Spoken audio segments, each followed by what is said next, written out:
And now it is my pleasure to introduce our esteemed president, Dr. Joseph Wu. Dr. Wu is the director of the Stanford Cardiovascular Institute and the Simon H. Sturzer Professor of Medicine and Radiology at Stanford University School of Medicine.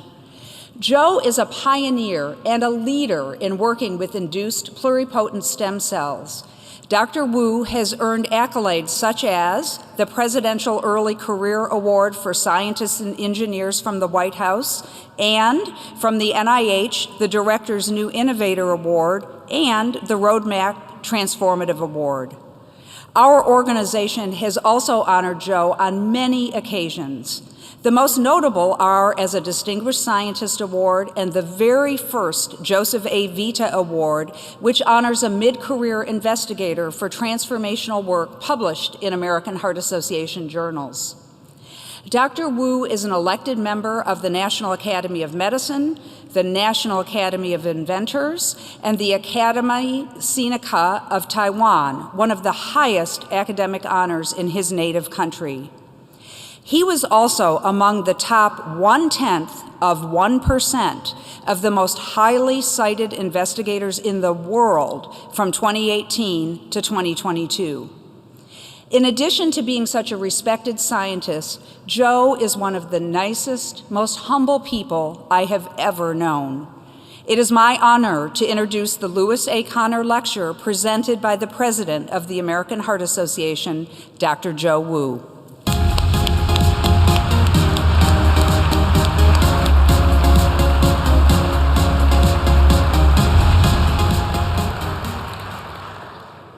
Thank you, Nancy.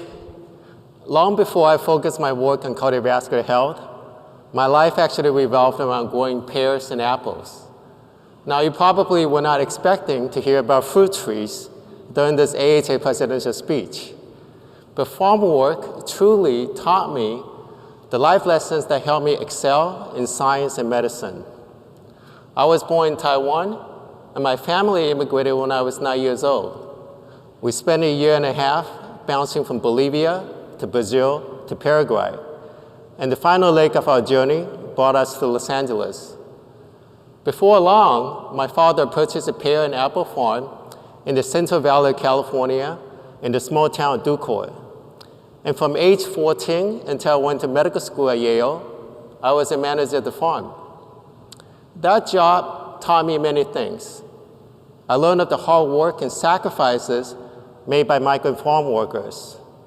I also witnessed how people working together can produce a result greater than the sum of individual parts. Today, I'm the director of the Stanford Cardiovascular Institute and run a state-of-the-art research lab, and I continue to see many similarities between farming and great science. Now, let's start with an overview of my favorite research topic, stem cells. As you may know, there are 3 major categories: embryonic stem cells, adult stem cells, and induced pluripotent stem cells. Embryonic stem cells exist only at the earliest stage of embryonic development. These stem cells can be useful to scientists because they can grow into many different cell types, tissues, and organs. However, ethical concerns make human embryonic stem cells impractical for routine use. Next are adult stem cells, which we all have in our bodies right now. For example, your bone marrow stem cells give rise to red and white blood cells every day. The main thing to keep in mind is that as we get older, our adult stem cells become more senescent. This results in a multitude of problems, from dementia to osteoporosis and to gray hair, which I have a lot these days. The third type of stem cells are induced pluripotent stem cells, or iPS cells. iPS cells offer the best aspects of both embryonic and adult stem cells with none of the ethical concerns nor senescence issues. To create these iPS cells, we can take your blood cells or skin cells, then add 4 reprogramming factors, which then resets these somatic cells back to their embryonic stage. And just like embryonic stem cells, these iPS cells can also become brain cells, heart cells, liver cells, essentially all cell types in our bodies. So in my lab, we specialize in differentiating iPS cells into all the components in a beating human heart, which are cardiomyocytes, fibroblasts, vascular endothelial cells, smooth muscle cells, and pericytes. This allows us to better understand the mechanisms of various cardiovascular diseases for basic science research. This also allows us to test a variety of drugs using patient-specific iPS cells as surrogates, a concept that I call clinical trial in a dish. And I believe it is one of the best examples of precision cardiovascular medicine. I started working with iPS cells in 2007. Today, they are as essential to my lab as the pear and apple trees were on my dad's farm. In 2012, Dr. Shinya Yamanaka won the Nobel Prize for the iPS cell discovery. That same year, my colleagues and I published one of the earliest studies on using this concept to understand how a troponin mutation causes inherited dilated cardiomyopathy in a multi-generational family with heart failure. Another example of what iPS cells can do involves elucidating the molecular mechanisms of doxorubicin-induced cardiotoxicity in breast cancer patients. Here, we can identify the vulnerable patients by exposing the iPS cells to doxorubicin instead. About the same time that iPS cells came to prominence, another game-changing technology transformed the world of science and medicine called CRISPR. This gene editing technology was invented by Doctors Jennifer Doudna and Emmanuel Charpentier, who shared the Nobel Prize in Chemistry in 2020. With CRISPR, we can now change a patient's DNA with extremely high precision. This allows treatment of a variety of genetic diseases that previously were very difficult to manage, such as transthyretin amyloidosis, beta thalassemia, and sickle cell disease, which was discussed earlier this month by the FDA Cell, Tissue, and Gene Therapy Advisory Panel, which I am a member of. I bring this up to pose this question to all of you. Wouldn't it be great if we could combine everything that we've just been discussing? That is, what if we can integrate basic science research with clinical genomics, CRISPR, and patient-specific iPS cells to help us better understand how human genetic mutations can cause diseases, and then determine the optimal medication to treat them? Well, in fact, this can be done today. Let me tell you the story of a family in which 8 members across 3 generations died from sudden cardiac death. I met this family through a 57-year-old man who had non-ischemic cardiomyopathy. Clinical genetic testing suggested lamina mutation as the probable cause. And naturally, the patient wanted to understand how this lamina mutation could contribute to so many tragedies in his family. Now, just to give you some background, the lamina protein is crucial for the nuclear membrane structure within the cardiomyocyte. So using CRISPR editing, we showed that if we corrected this lamina mutation, the iPS cell-derived cardiomyocytes reverted back to normal phenotype.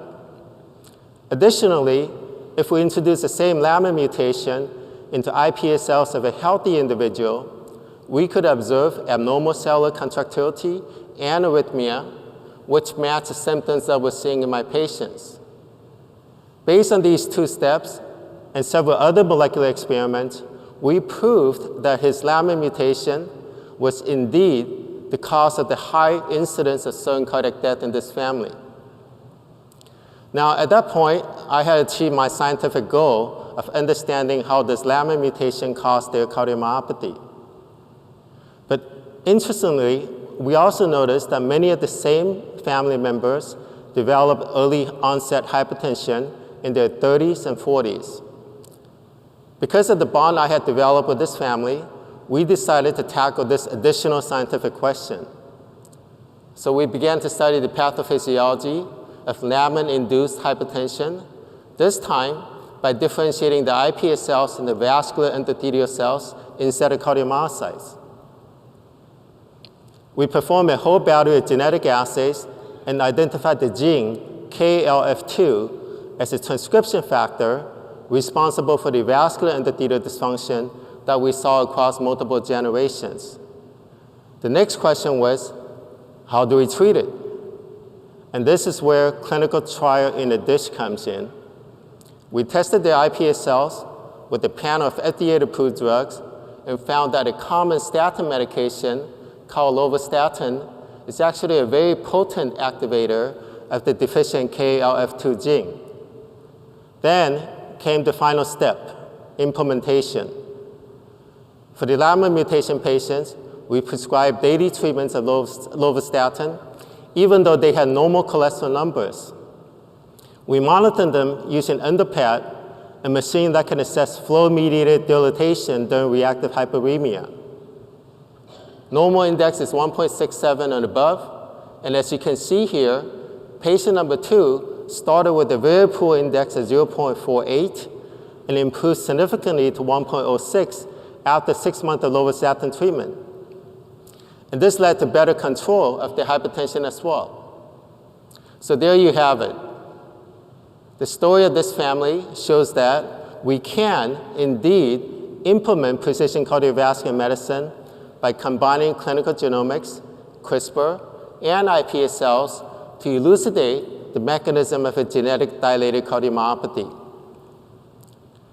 Now, what I've just been talking about involves a small number of patients with an FDA-approved drug.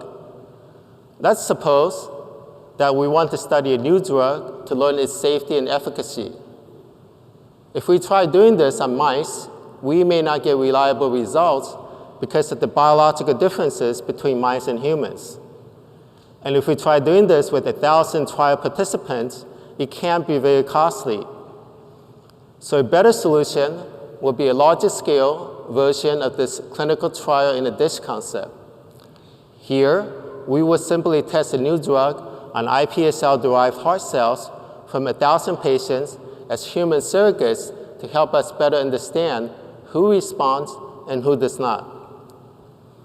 I believe this is the holy grail of precision cardiovascular medicine. And I hope that in the upcoming decades, work like this will be a common part of our toolboxes to discover new cardiovascular treatments. To achieve that vision, my colleagues and I at the Stanford Cardiovascular Institute have generated a large biobank of iPS cells that includes more than 2,000 patients. We freely share these cells, reagents, and protocols with our scientific colleagues at other institutions. And to date, we have sent over 4,000 vials of iPS cells to more than 500 investigators in the US and around the world. I believe sharing resources is important for science and medicine to advance. That is, the more we help one another, the more we help ourselves, our current patients, and our future generations. Now, let's contrast that to 100 years ago, around the time the AHA was founded.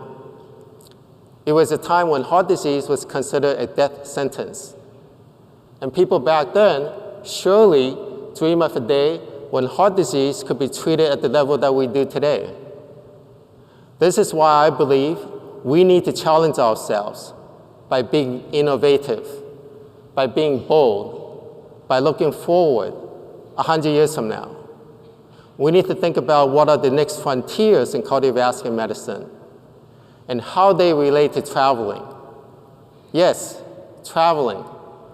I believe future generations, perhaps as soon as my grandchildren, may not only explore space, but even visit and live there. I envision a day when space travel is as routine as the commercial flights that we all took to Philadelphia today. This is where my lab and others across the country and around the world are trying to solve issues related to how space travel impacts the heart. But don't take it just from me. Let's hear from some of the astronauts currently 200 miles above Earth. Greetings from the International Space Station. I'm NASA astronaut Jasmine Ogbeli, along with my crewmate, Dr. Satoshi Furukawa of the Japan Aerospace Exploration Agency. My crewmates and I have been hard at work supporting an array of research experiments and technology demonstrations in this microgravity environment. The space station is a unique laboratory unlike any other where there is no gravity. And because of that, we can look at science in a new way to benefit humanity. One of the areas of tremendous interest is research in human cells and tissues through a lab on a chip, or what we like to call tissue chips. We know that the space environment has profound impacts on human physiology, and through tissue chips, we can seek new avenues for drug discovery, potential therapeutic development in the space environment. Many of these tissue chip investigations is near and dear to the American Heart Association. I encourage those in attendance to think about taking your research beyond Earth's horizon. Through space-based research, we can hopefully find ways to treat many of the mitigating ailments that humans develop on our planet. Thank you for all that you do to treat patients on Earth.